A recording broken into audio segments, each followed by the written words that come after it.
International forum for promoting homeopathy द्वारा आयोजित इस हिंदी दैनिक वेबिनार श्रृंखला में मैं डॉक्टर नेहा कक्कड़ यहाँ पर उपस्थित सभी डॉक्टर्स का स्वागत करती हूँ। जैसा कि हम सभी जानते हैं कि international forum for promoting homeopathy Dainik webinar आयोजित करता है। हमारा 7:30 से 8:30 हिंदी सेशन होता है, 8:30 से 9:30 इंटरनेशनल इंग्लिश सेशन और 9:30 से 10:30 होता है लोकल मलयालम सेशन। तो आज का हमारा 707वां सेशन है और हमारी आज का सेशन हम डेली प्रेयर से स्टार्ट करेंगे। तो आज के सेशन के जो हमारे गेस्ट स्पीकर हैं वे हैं डॉक्टर योगेश मल्होत्रा। डॉक्टर योगेश मल्होत्रा का मैं हार्दिक स्वागत करती हूँ। Welcome sir.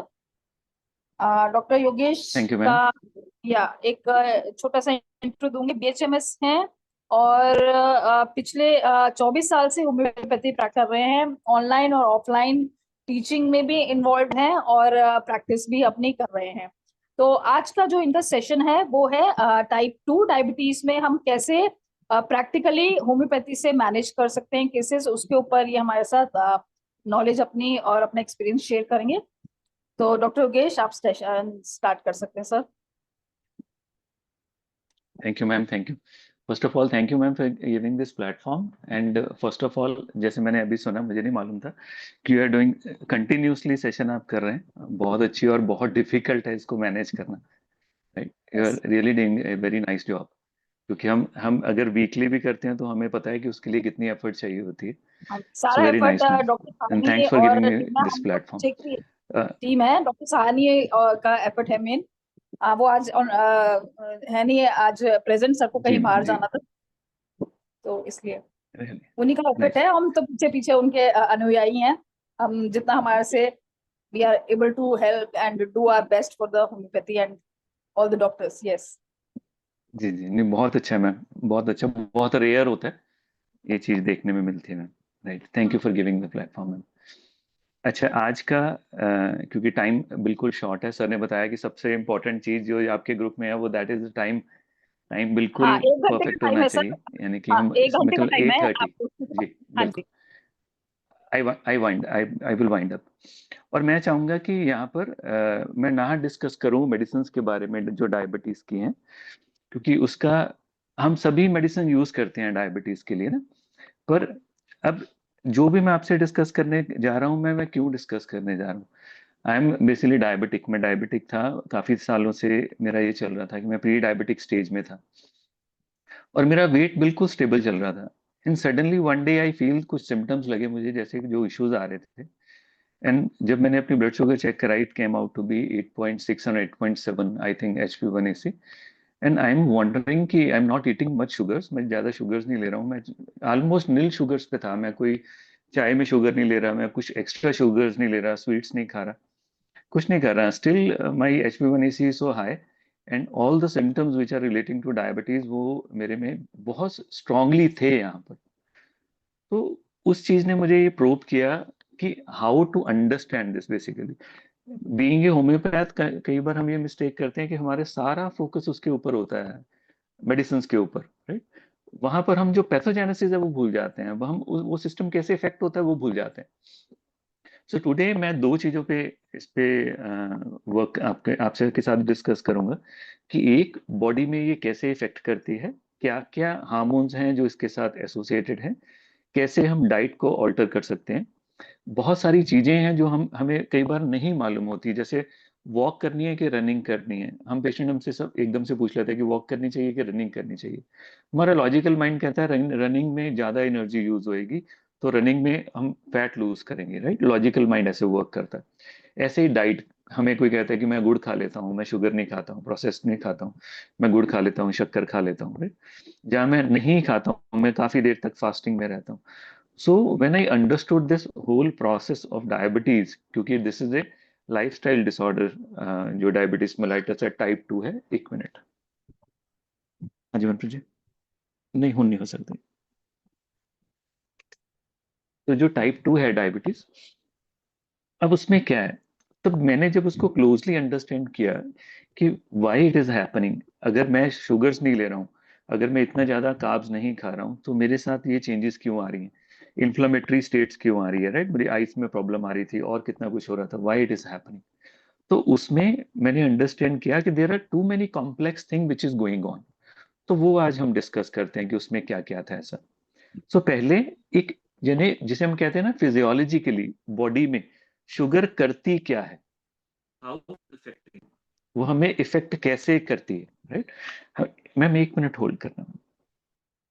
जब मैंने उसको अंडरस्टैंड किया कि डायबिटीज में हम मोस्टली फोकस क्या करते हैं, हम शुगर पे फोकस करते हैं, हम देखते हैं इंसुलिन लेवल कैसे चल रहे हैं, पर हम उसके बैकग्राउंड में नहीं जाते वो क्या करते हैं। आज मैं आपके साथ डिस्कस करता हूँ दो तीन चीजें जो फिजियोलॉजिकली हमारी बॉडी में होती है।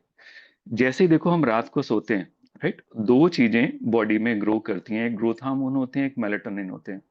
और ग्रोथ करने के लिए हमें बॉडी में ज्यादा ग्लूकोज चाहिए।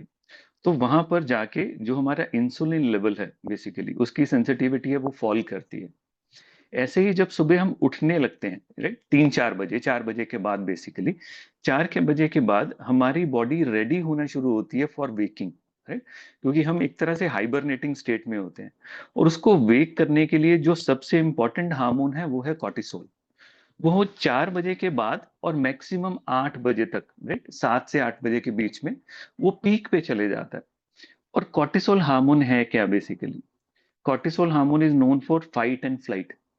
अब देखो फाइट एंड फ्लाइट का मतलब है इन केस ऑफ इमरजेंसी, जब भी हमारे पास इमरजेंसी है, कोई हमें सपोज किसी का से लड़ाई हो गई है, तो हमें क्या चाहिए, we should be high on energy. तो कॉर्टिसोल क्या करता है, इंसुलिन सेंसिटिविटी को डिक्रीज कर देता है, राइट। तो ब्लड में जो ग्लूकोज लेवल है वो ज्यादा हो जाएंगे उस कंडीशन के लिए। सेकंड चीज वो क्या करेगा कि जो एड्रेनलिन लेवल है उसकी सेंसिटिविटी को बढ़ा देगा वो। तो उससे क्या हो जाएगा, जो हमारी जो वैसो कंस्ट्रिक्शन हो जाएगी और हाइपरटेंसिव स्टेट डेवलप हो जाएगी, राइट। उसके साथ क्या करेगा, वो टेस्टोस्टेरॉन को रिप्रेस कर देगा।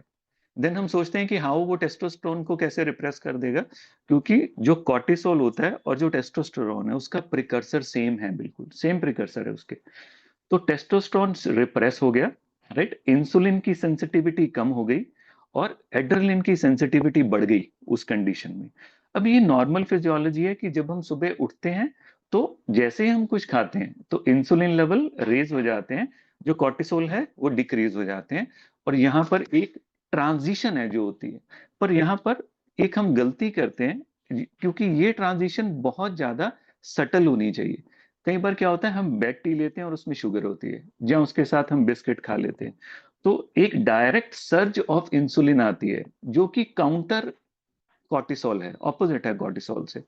और एक वहां पर एक शॉक सिचुएशन बॉडी में आते हैं जिससे इंफ्लामेटरी स्टेट डेवलप होती है। यहां पर हम गलती करते हैं।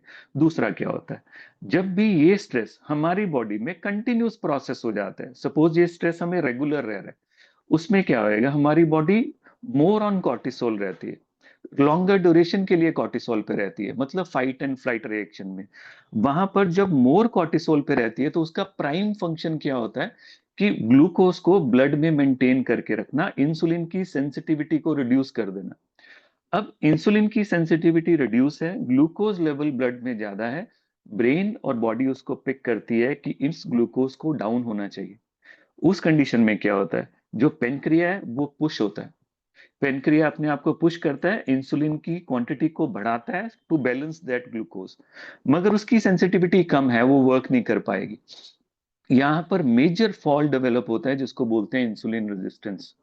इंसुलिन रेजिस्टेंस डेवलप होती है due to the higher level insulin in the blood. मगर क्योंकि ब्रेन उसको एनालाइज करता है कि why there are so high level of insulin, तो ब्रेन उसको क्या पिक करता है, देयर इज समथिंग, तो वो उसकी रेजिस्टेंस डेवलप कर देता है। यहां पर इंसुलिन रेजिस्टेंस डेवलप हो जाती है। दूसरी चीज कॉर्टिसोल क्या करता है, वो लिवर को पुश करता है to produce more glucose, right. और जब उसके ये रिसोर्सेज पूरे हो जाते हैं तो वो क्या करता है, नेक्स्ट वो प्रोटीन मेटाबॉलिज्म स्टार्ट करता है, राइट। वो प्रोटीन को मेटाबोलाइज करेगा, उसको मोबिलाइज करेगा, और प्रोटीन डैमेज होना शुरू हो जाता है हमारी बॉडी में। और प्रोटीन क्या है बेसिकली, प्रोटीन बेसिकली मसल्स में होएगा, और मसल स्टोर हाउस है ग्लूकोज के, right. Muscles and liver are the two things which are the store house of the glucose.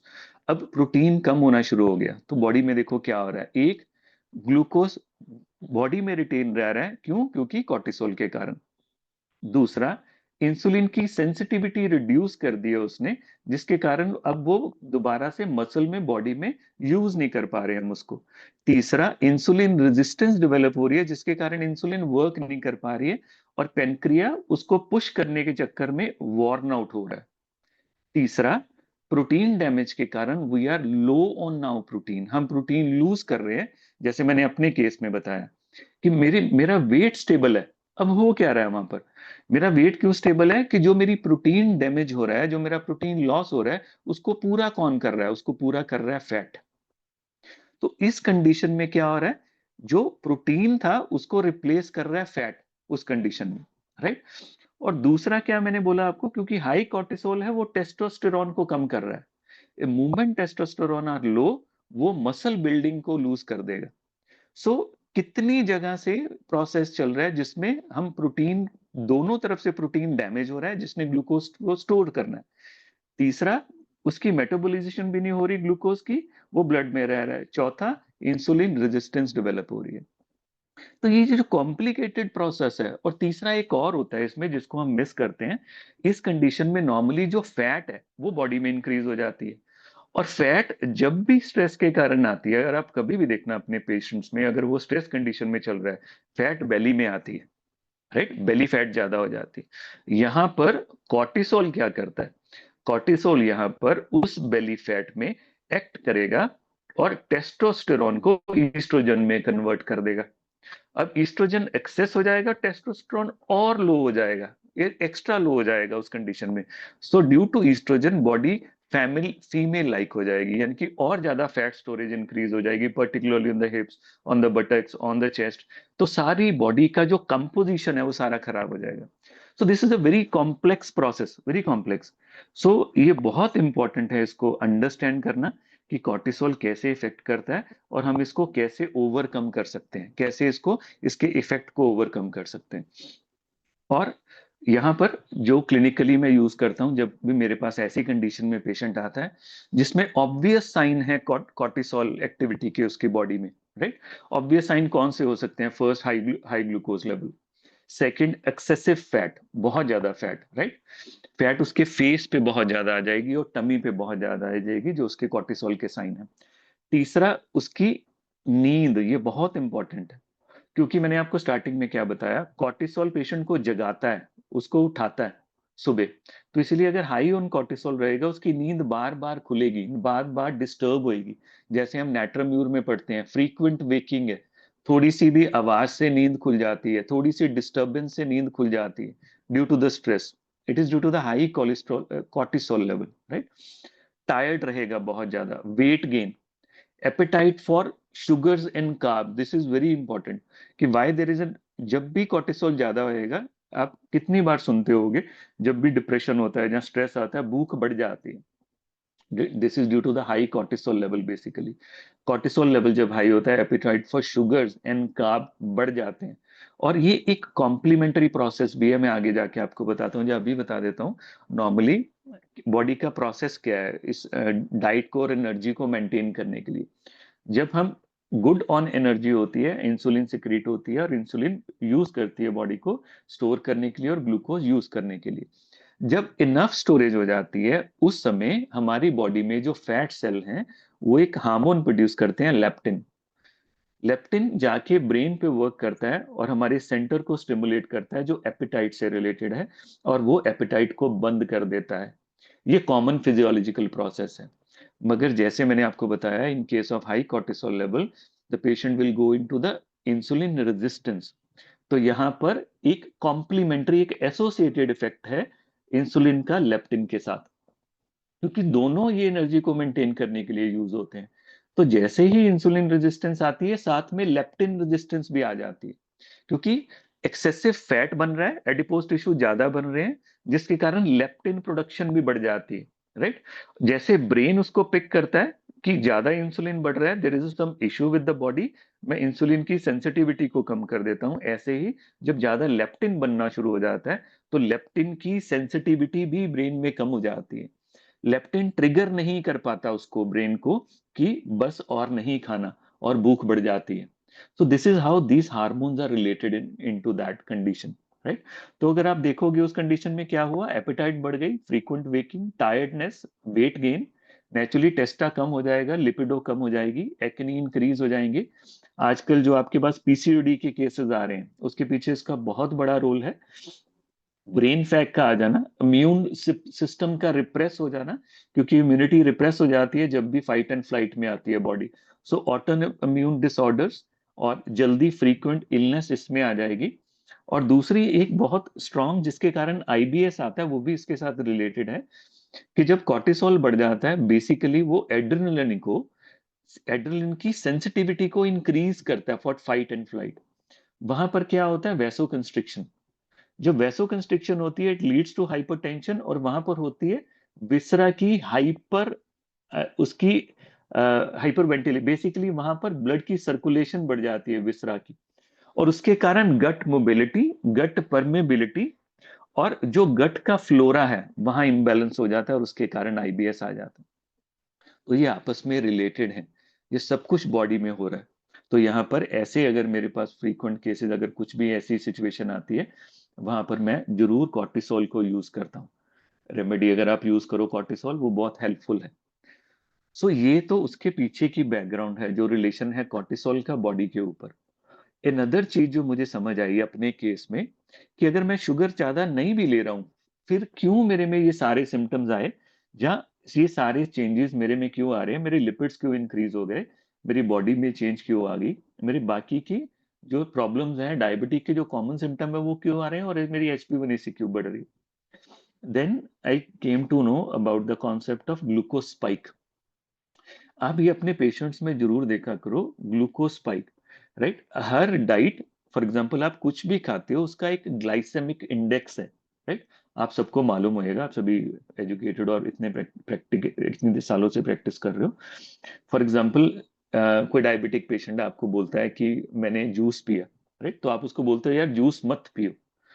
तो वो आपसे क्वेश्चन कर लेता है कि यार उसी फ्रूट का तो जूस बना होता है। तो बेसिकली क्या है, शुगर खराब नहीं है, कार्ब्स खराब नहीं है, कोई भी चीज खराब नहीं है। ये नहीं है कह सकते हम कि कार्ब्स बुरे हैं प्रोटीन अच्छी है, ऐसा नहीं कह सकते हैं। क्यों? क्योंकि कार्ब्स और प्रोटीन मिलके मसल्स बनाते हैं, राइट। मगर कार्ब्स और फैट मिलके अपना बॉडी का जो फैट है वो बना देते हैं। बात है कंपोजिशन की, बात है उसके जो उसके साथ जो मिक्स है वो। तो यहाँ पर जो इंपॉर्टेंट है दैट इज ग्लूकोज स्पाइक। जौन सा फूड ज्यादा ग्लूकोज स्पाइक क्रिएट करेगा, इररिस्पेक्टिव ऑफ आप थोड़ा खा रहे हो ज्यादा खा रहे हो, आपको कॉम्प्लिकेशन आ ही जाएंगी। आजकल हम देखते हैं इतने सारे केसेस हमारे पास आते हैं non alcoholic fatty liver disease के। उसके पीछे बहुत जो इंपॉर्टेंट रोल है वो ग्लूकोज स्पाइक है। Early age Parkinson's and Alzheimer's की प्रॉब्लम आ रही है, उसके पीछे बहुत बड़ा कारण ग्लूकोज स्पाइक है, राइट। कैंसर्स बहुत इंक्रीज हो रहे हैं, उसके पीछे बहुत बड़ा कारण ग्लूकोज स्पाइक और उसकी डाइट है। अब क्या है ग्लूकोज स्पाइक बेसिकली, और क्यों होती है डायबिटीज में? तो नॉर्मली जब भी हम कुछ खाते हैं, जो सपोज मैंने कुछ भी खाया, अगर उसमें कार्ब्स हैं, उसमें स्वीट्स हैं, तो क्या होएगा, सडनली मेरी बॉडी में जो ग्लूकोज लेवल है वो राइज करेंगे, सडनली राइज करेंगे। जैसे ही वो राइज करेंगे मेरी बॉडी टू वे में वर्क करती है। एक स्टोर्ड इंसुलिन होती है जो पेनक्रिया में पड़ी पड़ी है, उसका एक रश आता है पहले, उसके बाद जो पेनक्रिया वर्क करना शुरू कर देता है। उस रश के कारण वो जो ग्लूकोज है वो डाउन जाती है, राइट। तो नॉर्मली क्या होता है, आपने कभी भी नोट करना, जब आप मीठा खाओगे या कुछ शुगरी खाते हो, आपको अच्छा लगता है, आप लेबरर्स देखो वो मीठे वाली चाय पीते हैं, ज्यादा मीठे वाली, वो एकदम से किक देती है, उनके अंदर के सिस्टम को एकदम से किक देती है हम जब भी मीठा खाते हैं। पर जैसे ही रश ऑफ इंसुलिन आती है, हमारी बॉडी में शुगर लेवल्स लो हो जाते हैं। तो वो एक स्पाइक बनती है, पहले हाई फिर लो। जैसे ही लो मिलेगी हमें थोड़ी घबराहट फील होनी शुरू हो जाती है, एंग्जाइटी होती है, और हमारा मन करता है हम कुछ खा लें।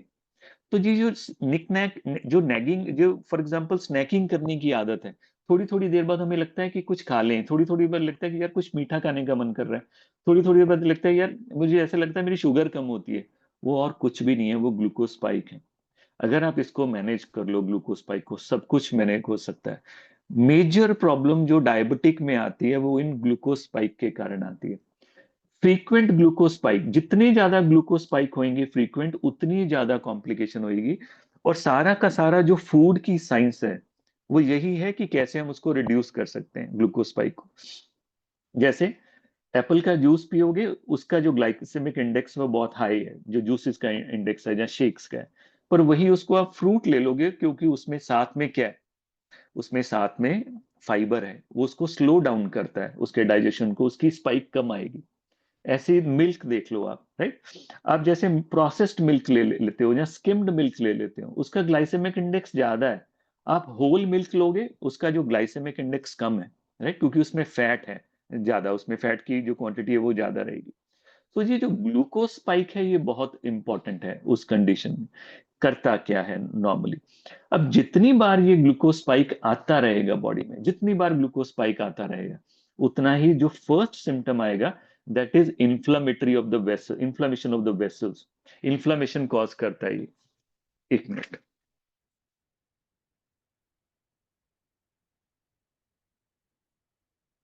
हेलो।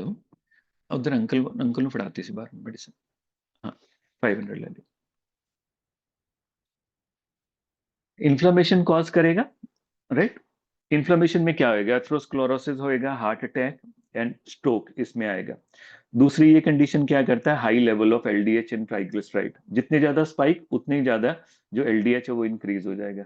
तीसरा जो बहुत इंपॉर्टेंट है, वो क्या करता है, ये बेसिकली फ्री रेडिकल्स को बढ़ाता है, उसके कारण जो ऑक्सीडेटिव स्ट्रेस है वो इंक्रीज हो जाता है। अब फ्री रेडिकल्स आप पढ़ो क्या है, H एच प्लस बेसिकली। ये इतना रिएक्टिव है, राइट, ये इतना अनस्टेबल है, इसको बहुत जल्दी अटैच होना है किसी के साथ। तो नॉर्मली जो हमारी बॉडी में एच आयंस बनते हैं उसको न्यूट्रलाइज कौन करता है, उसको न्यूट्रलाइज करते हैं एंटीऑक्सीडेंट्स।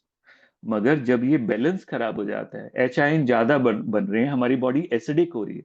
इसलिए आप जब भी किसी डाइटिशियन के पास जाते हो, वो क्या बोलते हैं कि डायबिटिक में हमें सबसे पहले क्या करना है, बॉडी की जो एसिडिक स्टेट है उसको अल्कली में लेके आना है, राइट, कि बॉडी एसिडिक वर्क कर रही है। इसीलिए जब कॉम्प्लिकेशन बहुत ज्यादा आती है तो हमारे पास क्या आता है, डायबिटिक कीटो एसिडोसिस की स्टेट आ जाती है।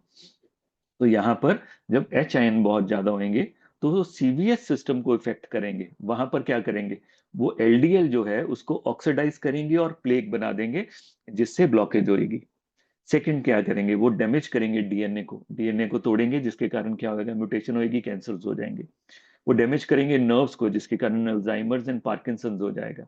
वो डैमेज करेंगे कोलेजन को, जिसके कारण स्किन एलास्टिसिटी की चेंज आ जाएगी, प्री मेच्योर एजिंग होनी शुरू हो जाएगी और रिंकल्स आने शुरू हो जाएंगे, ये सिम्टम्स आ जाते हैं। और वो कॉज करेगा इन्फ्लेमेशन, और उसके कारण अर्थराइटिस होएगा और ऑटोइम्यून डिसऑर्डर्स आने शुरू हो जाएंगे, राइट। और इसको बैलेंस कौन करता है, इसको बैलेंस करता है एंटीऑक्सीडेंट्स। यहाँ पर मैं आपको बताता हूँ कि एंटीऑक्सीडेंट्स में सबसे बेटर होती है, जो आप पेशेंट को बताओ, बेरीज। बेरीज बहुत अच्छी होती हैं, ब्लूबेरी, स्ट्रॉबेरीज। पर इसमें बहुत कॉमनली आप यूज कर सकते हो dark chocolate. Dark chocolate minimum 75%, पर मैं प्रेफर करता हूँ अपने लिए भी, मैं वही यूज करता हूँ 90%। बिटर होती है, कड़वी होती है, 1 bite daily, right. So dark chocolate is very important. यहाँ पर ग्रीन टी बहुत अच्छी है, कॉफी बहुत अच्छी है, और dark black coffee, black tea, citrus food, वो ग्लाइसेमिक इंडेक्स को कम करता है, broccoli, spinach, nuts, turmeric, seeds and whole grain. ये सारे के सारे आपके जो एच आयन है, फ्री रेडिकल्स हैं, उनको न्यूट्रलाइज करते हैं, और बहुत इंपॉर्टेंटली आपको हेल्प करेंगे आपके पेशेंट्स में जो डायबिटिक होते हैं उनको रिड्यूस करने, उसको सिस्टम को रिड्यूस करने में। दूसरा, ये ब्लड वेसल्स को तो डैमेज करती करती है, और जो नेफ्रोपैथी आती है, न्यूरोपैथी आती है, रेटिनोपैथी आती है, इसके तीनों के पीछे कारण ग्लूकोज स्पाइक है। आप पेशेंट का ग्लूकोज स्पाइक कम करो, मैं आगे जाके डाइट में बताता हूँ कैसे कम होएगा। आप ग्लूकोज स्पाइक कम करो, आपके पेशेंट्स की कॉम्प्लिकेशन होनी कम हो जाएंगी, राइट, उसमें एकदम से चेंज आ जाएगा। अनदर जो बहुत इंपॉर्टेंट पार्ट जो हम पहले भी डिस्कस कर चुके हैं, दैट इज इंसुलिन रेजिस्टेंस। तो इंसुलिन रेजिस्टेंस, डाइट पर आने से पहले हमें पता होना चाहिए कि इंसुलिन रेजिस्टेंस होती क्या है। तो जैसे मैंने आपको बताया, due to the excessive production of the insulin, brain उसको पिक करता है कि there is some issue with the pancreas, जो वो इंसुलिन एक्स्ट्रा प्रोड्यूस कर रहा है। तो एक तरफ से पैनक्रिया टायर्ड हो रहा है, दूसरी तरफ से ब्रेन उसकी, जो हमारी बॉडी है उसकी जो सेंसिटिविटी है उसको रिड्यूस कर देता है, और इंसुलिन रेजिस्टेंस डेवलप हो जाती है। और इंसुलिन रेजिस्टेंस के साथ ही लेप्टिन रेजिस्टेंस भी डेवलप होती है, जो मैंने आपको बताया। लेप्टिन रेजिस्टेंस के कारण हंगर आ जाएगा पेशेंट में, जो हम पढ़ते हैं ग्रीड, क्यूपिडिटी इन हीटिंग, जो रूब्रिक्स पढ़ते हैं, राइट, वैसे वाले सिम्टम्स आने शुरू हो जाएंगे। हर समय उसका मन करेगा मैं कुछ खाता रहूं, कुछ ना कुछ खाता रहूं, पर्टिकुलरली शुगरी एंड कार्ब्स, इसका मन बहुत ज्यादा करता है। और ये जो पेशेंट होते हैं, उनमें आप जितनी मर्जी कोशिश कर लो, आप उनका वेट कम नहीं कर सकते। आपको उनमें इंसुलिन रेजिस्टेंस कम करनी पड़ेगी, लेप्टिन रेजिस्टेंस कम करनी पड़ेगी, तो वो आपकी मेडिसिन को रिस्पॉन्ड करेंगे, नहीं तो it is very difficult to lose the weight. इन्हीं पेशेंट्स में फैटी लिवर भी बहुत स्ट्रांग हो जाता है। इन्हीं पेशेंट में हाइपरटेंशन बहुत स्ट्रांग आ जाती है due to sodium retention, right. Atherosclerosis हमने डिस्कस कर लिया। इंसुलिन रेजिस्टेंस के कारण muscle tone and muscle mass कम हो जाती है, हमने डिस्कस कर लिया, क्योंकि टेस्टा कम हो जाता है, क्योंकि कॉर्टिसोल का लेवल बढ़ जाएगा, राइट। और प्रोटीन डैमेज हो रहा है, जिसके कारण जो जो मसल्स हैं वो बिल्ड नहीं हो पा रहे, वो ऑन द रिवर्स में आके इसको कम कर देंगे। और वहां पर इंसुलिन रेजिस्टेंस को देखने के लिए अब आप नोट करना, आपके पास बच्चे आते हैं, आपके पास पेशेंट्स आते हैं, उनकी नेक देखा करो पीछे। ये नेक का जो हिस्सा है ना, जिनका भी आपको काला लगता है, black discoloration, they are the sign of insulin resistance. और इसको मेजर करने के लिए एक फॉर्मूला होता है। आप पेशेंट का फास्टिंग ब्लड इंसुलिन लेवल कराइए और फास्टिंग ब्लड ग्लूकोज लेवल कराइए। आप दोनों को मल्टीप्लाई करिए और उसको डिवाइड कर दीजिए 450 के साथ। जब उसको मल्टीप्लाई करोगे, डिवाइड करोगे, तो वो जो लेवल आ जाएगा, तो उस लेवल से आपको पता लग जाएगा पेशेंट में इंसुलिन रेजिस्टेंस है कि नहीं है, राइट। तो ऐसे आप उसको कैलकुलेट कर सकते हो। पर अपने पेशेंट्स में आपको कैसे देखेगा? Skin tags. अगर आपको पेशेंट में स्किन टैग्स दिख रहे हैं, जहाँ फ्लेक्सर वाली जगह, जहाँ नेक वाली जगह पर, एक्सिलास एक्सिलास में, ब्रेस्ट के नीचे, अगर आपको डार्क दिख रहा है, अगर आपको सपोज वो चीजें दिख रही हैं कि स्किन डार्क हो रही है, तो this is the classical for insulin resistance, ये उसका साइंस है, राइट। और पीसीओएस बहुत कॉमन है इसमें, जो इसके कारण हो जाएगी। लेप्टिन रेजिस्टेंस हमने डिस्कस कर ली। अब उसके बाद आता है, हम टाइप छोड़ देते हैं इंसुलिन की, हम उस पे आते हैं कि हम क्या करें जो इसको हम बेटर कर सकते हैं। अब इसमें देखो, अगर आप इसको अच्छे से प्रोसेस को समझ लेते हो, जैसे आपने कॉर्टिसोल को समझ लिया, राइट, आपने इंसुलिन को समझ लिया, आपने ओवरऑल प्रोसेस को समझ लिया, तो बहुत इजी है इसको रिवर्स करना, इस चीज को रिवर्स करना, कि आप इसको कैसे रिवर्स कर सकते हो। तो फर्स्ट आपने करना क्या है, जैसे डायबिटिक पेशेंट कोई आता है, आप मेडिसिन दो, कोई प्रॉब्लम नहीं, जो भी दे रहे हैं आप दीजिए। पर उसके साथ आपने करना क्या है, आपने उस बॉडी को रिबूट करना है। अगर अगर मेरी बॉडी इंसुलिन रेजिस्टेंट है, अगर मेरी बॉडी लेप्टिन रेजिस्टेंट है, राइट, अगर मेरी बॉडी हाई ऑन कॉर्टिसोल है, राइट, और उसके कारण मुझे नींद नहीं आ रही है, मैंने मेडिसिन तो देनी है, पर मुझे लाइफ में लाइफस्टाइल चेंजेस करने पड़ेंगे यहाँ पर। तो सबसे इंपॉर्टेंट जो लाइफस्टाइल चेंजेस है वो है रिबूटिंग, राइट। कोई भी चीज जब रेजिस्टेंट हो जाती है, जैसे फॉर एग्जांपल कोई पर्सन है जो जिससे आप इरिटेट हो गए हो, अगर वो इरिटेशन दूर करनी है, सबसे पहली बात क्या है, जहाँ तो मिलके बात करो, जो नॉर्मली होता है, जिसके बोलते हैं हम क्लोजर दो। सबसे पहली कंडीशन होती है वो आंखों से दूर हो जाए, चीजें रिबूट होती हैं। ऐसे ही हमारी बॉडी रिबूट होएगी।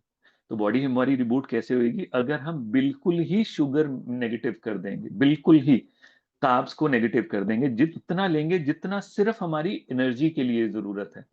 शुगर्स बिल्कुल न्यूट्रलाइज कर देना, मिल्क प्रोडक्ट बिल्कुल बंद कर देना, वीट बिल्कुल बंद कर देनी है। हम थोड़ी देर के लिए भी अगर इसको कर दें उस कंडीशन में, तो सबसे पहले क्या होता है कि हमारे जो शुगर्स हैं, जो हमारी इंसुलिन है, उसकी रेजिस्टेंस कम होनी शुरू हो जाती है, राइट। सेकंड चीज हमने क्या करनी है, एक हमने इसको रिबूट किया, सेकंड हमने क्या किया कि बॉडी की कंपोजिशन को चेंज करना। हमने कंपोजिशन कैसे चेंज करना है, हमें ज्यादा रिजर्व चाहिए ग्लूकोज को स्टोर करने के लिए, जो हमारी बॉडी में सर्कुलेट हो रहे हैं। तो उसके लिए हमने क्या किया, हमने स्ट्रेंथ ट्रेनिंग एक्सरसाइज की उसके लिए। तो उसके लिए वर्कआउट करेंगे, जो मसल मास है वो इंक्रीज करेंगे, क्योंकि मसल में ही स्टोरेज होनी है। तो यहाँ पर हम स्ट्रेंथ ट्रेनिंग में जाएंगे। जब हम स्ट्रेंथ करेंगे तो और क्या होएगा, सोच के देखो, जब हम वर्कआउट करते हैं टेस्टोस्टेरॉन पुश होता है। टेस्टोस्टेरॉन जब पुश होता है, कार्टिसोल का जो लेवल है वो डाउन जाता है उससे। इसीलिए हम कहते हैं जब डिप्रेशन होता है, स्ट्रेस होता है, अगर आप वर्कआउट करते हो, अगर आप जिम जाते हो, आपको अच्छा लगता है। क्यों अच्छा लगता है? क्योंकि कॉर्टिसोल और टेस्टोस्टेरॉन का सेम प्रिकर्सर है। जब आप वर्कआउट करोगे उस सिचुएशन में, टेस्टा इंक्रीज होता है, तो कॉर्टिसोल की जो प्रोडक्शन के लिए जो प्रिकर्सर चाहिए वो कम हो जाता है। कॉर्टिसोल कम हो जाएगा बॉडी में, and that is why exercise is very important. तो यहाँ पर आप उसका वर्कआउट करोगे, राइट। और यहाँ पर आप उसको बोलोगे कि वॉक जो करनी है वो ब्रिस्क वॉक करनी, फास्ट वॉक नहीं करनी। क्योंकि जो ब्रिस्क वॉक होगी, स्लो वॉक होगी, वो क्या यूज करती है, वो ग्लूकोज यूज करती है कि फैट यूज करती है। नॉर्मली हमारा क्या लगता है, हमें क्या सोचने को लगता है कि अगर हम रनिंग करेंगे तो फॉर एग्जाम्पल हम ज्यादा लूज करेंगे। उल्टा सिस्टम होता है। जब आप रनिंग करते हो उस कंडीशन में फैट जो मोबिलाइजेशन है वो ऑलमोस्ट निल और निग्लिजिबल हो जाती है, क्योंकि इंस्टेंट एनर्जी चाहिए। वहां पर ग्लाइकोजन यूज होता है और उसके बाद प्रोटीन यूज होता है। तो हमें क्या करना है, हमें फैट की मोबिलाइजेशन करनी है। तो यहाँ पर पेशेंट को आप बोलो कि वॉक करने के लिए। तीसरी चीज आप क्या करोगे, जैसे मैंने पहले बोला कि आपने पेशेंट की बॉडी को एसिडिक से अल्कली करना है, यहाँ पर अल्कलाइन बॉडी को करना है। तो अल्कलाइन करने के लिए आप सब कुछ वो बंद कर दोगे जो एसिडिक कॉज करता है, जैसे कि मीट बंद करोगे आप, particularly red meat, processed food बंद करोगे, अल्कोहल, पैक्ड फूड और एसिड्स। सभी एसिड्स तंग करते हैं डायबिटिक पेशेंट को, except only one, that is apple cider vinegar. अगर आप एप्पल साइडर विनेगर लेते हो तो वो क्या करता है, it decrease the carbohydrate absorption, उसको कम कर देता है। तो अगर आप उस आपकी बॉडी एसिडिक नहीं होती है, तेजाब नहीं बनता, this is the one of the good hack. कि अगर सपोज आपका पेशेंट है, डायबिटिक है, उसने पार्टी में जाना है और उसे लगता है कि वहां पर कुछ ना कुछ खाना ही पड़ेगा उसको, तो उसको बोलो कि 1 स्पून एप्पल साइडर विनेगर पानी में डाल के एक शॉट ले ले उसका। तो उससे क्या होएगा, एक लाइनिंग बन जाती है इंटेस्टाइन में, जिसके कारण कार्बोहाइड्रेट्स की मोबिलाइजेशन जो है वो स्लो डाउन हो जाती है। अब उसको ऐसे ले सकते हो। देन आप क्या कर सकते हो, तीसरा चौथा बहुत इंपॉर्टेंट फैक्टर है उसकी हाइड्रेशन। पानी, पानी बहुत इंपॉर्टेंट है यहाँ पर। अब जितना ज्यादा पानी लोगे उतना इफेक्ट करेगा ओवरऑल पेशेंट को, राइट। क्यों, पानी क्या करता है, वो इंसुलिन रेजिस्टेंस को इंप्रूव करता है, वो हंगर को कंट्रोल करता है, वो एक्सेसिव शुगर को बॉडी में से निकालता है, right. And that is why hydration जो है वो बहुत इंपॉर्टेंट है। नेक्स्ट जो बहुत इंपॉर्टेंट चीज है जिस पे कई बार हम ध्यान नहीं देते, वो होते हैं सप्लीमेंट। यहाँ पर जो बेस्ट सप्लीमेंट आप कभी भी देखना, अपने जो डायबिटिक पेशेंट है उनमें विटामिन डी कम होता है। अगर विटामिन डी कम है तो जो इंसुलिन रेजिस्टेंस है और भी बढ़ जाएगा, और इंसुलिन की प्रोडक्शन पे भी फर्क पड़ता है। क्योंकि अगर आप पेनक्रिया को पढ़ोगे, बीटा सेल के ऊपर विटामिन डी के रिसेप्टर्स हैं। और अगर बॉडी में विटामिन डी कम है तो उसकी जो इफेक्टिवनेस है पेनक्रिया की वो रिड्यूस हो जाती है। तो सबसे पहले आप अपने पेशेंट्स में विटामिन डी के जो लेवल्स हैं उनको पूरे करो। देन विटामिन सी उनको दो, सो दैट ग्लाइसेमिक इंडेक्स, क्योंकि जो विटामिन सी है उसका ग्लाइसेमिक इंडेक्स बहुत रिड्यूस है, बहुत कम है उसका ग्लाइसेमिक इंडेक्स। तो वो पेशेंट को हेल्प करेगा इन्फ्लेमेशन को कम करने के लिए। उसके बाद आप उसको ओमेगा 3 दो, जो बहुत इंपॉर्टेंट है। वो हार्ट रेट को इंप्रूव करेगा, ट्राइग्लिसराइड को कम करेगा, इन्फ्लेमेशन को कम करेगा, न्यूरोपैथी को कम करेगा। चौथा जो हमने डिस्कस किया था, dark chocolates, right. Dark chocolate, coffee, dark coffee, black coffee and black T. Dark chocolate में फ्लेवोनॉइड्स होते हैं, बेरीज में, ग्रीन टी में, सिट्रस फ्रूट में, एप्पल में, लीफी वेजिटेबल्स में। अगर आप सर्च करके देखो, फ्लेवोनॉइड्स होते हैं। वो करती क्या है, वो इंसुलिन की सेंसिटिविटी को बढ़ाते हैं, राइट। एंटीऑक्सीडेंट्स काम करते हैं, एंटी इंफ्लामेटरी काम करते हैं। और चॉकलेट हमें क्या देती है, हमें प्लेयर देती है। क्यों देती है हमें प्लेयर, वो हार्मोनल चेंज लेके आती है, राइट। वो मूड एलिवेशन करती है। और सबसे इंपॉर्टेंट क्या है उसमें, मैग्नीशियम। अब मैग्नीशियम का रोल बहुत इंपॉर्टेंट है, कई बार हम नहीं ध्यान देते। जो लोग ज्यादा एंटासिड्स पर होते हैं उनका मैग्नीशियम लेवल कम होता है, और इसी के कारण उनको नींद नहीं आ रही होती, और हम कई बार मेडिसिन देते हैं वो रिस्पॉन्ड नहीं कर रही होती। Magnesium is a very important for sleep के इंड्यूस करने के लिए। तो यहाँ पर हम अपने पेशेंट को, अगर उसमें स्लीप डिसऑर्डर आ रहा है पेशेंट में, तो हम उसको बोलेंगे मैग्नीशियम ग्लाइसेट लेने के लिए, सिट्रेट नहीं, ग्लाइसेट, ग्लाइसिनेट लेने के लिए। वो स्ट्रेस रिड्यूस करेगा। तो इसलिए magnesium glycinate, it is a very important for the high cortisol patient also. आप उसको दो, वो स्ट्रेस रिड्यूस करेगा, वो स्लीप को रिड्यूस करेगा, और वेट को भी रिड्यूस करेगा। Another thing which is very important is, आप उनको दो, एप्पल साइडर विनेगर हो गया, क्रोमियम पिकोलिनेट। आप कभी भी देखना, जो शुगर फ्री टैबलेट्स मार्केट में मिलती हैं, शुगर फ्री करके वो छोटी छोटी डिब्बी आती हैं, छोटी छोटी टैबलेट्स होती हैं, वैसे यूज नहीं करनी चाहिए वो। अब अगर उसमें देखोगे तो उसमें क्या होता है, अगर आप देखोगे तो उसमें ये ऐड किया होता है, जिसको फूड फोर्टिफिकेशन भी बोलते हैं हमारी कम्युनिटी मेडिसिन में, कि उसमें ये डाली हुई है क्रोमियम परकुलेटम, राइट, पिकोलेट, पिकोलिनेट बेसिकली। वो करती क्या है, वो रिड्यूस करती है कार्बोहाइड्रेट क्रेविंग को। सो this is a very important element जो आप अपने पेशेंट की डाइट में ऐड कर सकते हो। अनदर थिंग जो कर सकते हो, वो प्री बायोटिक कर सकते हो। ओमेगा 3 हमने डिस्कस कर लिया। Another thing is coenzyme, basically coenzyme Q10, ये बहुत इंपॉर्टेंट है, आप इसको ऐड कर सकते हो। ये क्या करेगा, लिपिड्स, पर्टिकुलरली जो पेशेंट्स में लिपिड्स हाई है उसमें ये बहुत हेल्प करेगा, ऑक्सीडेशन में हेल्प करता है और लिपिड मैनेजमेंट में ये बहुत अच्छा हेल्प करेगा। यहाँ पर एक चीज और, आप सप्लीमेंट के अलावा डाइट में, चलो हम ये डाइट में डिस्कस करते हैं। तो ये सप्लीमेंट्स हैं जो बहुत इंपॉर्टेंट है। रोल ऑफ कॉफी हमने डिस्कस कर लिया। यहाँ पर एक गलती करते हैं, कॉफी में जब मिल्क डालते हैं, चाय में जब हम मिल्क डालते हैं तो प्रॉब्लम है, क्योंकि बेसिकली जो ब्लैक टी है, ब्लैक टी में क्या होता है कि नॉर्मली जो ब्लैक टी है, जो कॉफी है, वो एंटी इन्फ्लामेटरी होती है। पर जैसे ही हम उसमें मिल्क डाल देते हैं, वो उसकी एंटी इन्फ्लामेटरी प्रॉपर्टी को खत्म कर देते हैं, क्योंकि मिल्क अपने आप में इन्फ्लामेटरी डाइट है।